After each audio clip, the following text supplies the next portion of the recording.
লামাহাটা যাওয়ার সময় চারিদিকে এত কুয়াশা যে কী বলবো, কিছুই দেখা যাচ্ছে না, গাড়িতে লাইট চালিয়ে যেতে হচ্ছিল। তখন আমার শ্বশুরমশাই বলছিল যে একটা রিল বানিয়ে নিতে পারিস না, এত সুন্দর জায়গাটা, কত সুন্দর জায়গা, কুয়াশার মধ্যে দিয়ে যাওয়া হচ্ছে, চারিদিকে এত কুয়াশাটাকে অনুভব করা হচ্ছিল গাড়ির মধ্যে থেকে। যদি গাড়ি থেকে একটু নামতে পারতাম কতই না ভালো হতো। দেখতে দেখতে আমরা লামাহাটা পৌঁছে যাবো, দেখা যাক কতক্ষণে পৌঁছায়। লামাহাটা পৌঁছে দেখাবো। একটা রিল বানিয়ে নিতে পারিস তো।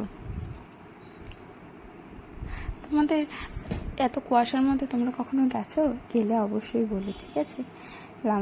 গাড়িতে করে যাওয়ার পর লামাহাটার উপরে উঠে এই কাজগুলোর কিছুটা রিল বানিয়ে নিতে পারছি না। তখন শ্বশুরমশাই বলছিল একটা রিল বানিয়ে নিতে পারিস না। আমরা ওপরে ওঠার পর নিচে আমরা নামছিলাম, আর ও বলছিল একটু সাবধানে দেখে নামবে, খোঁচা রাস্তা তো। আর মাকেও বলছিল একটু সাবধানে দেখে নেমো, সব সব সব রাস্তা তো সমান হয় না। ওই দেখো সামনে আমার বাবা আর শ্বশুর, বাবা আর মা আসছে। Bye bye, tata, good night.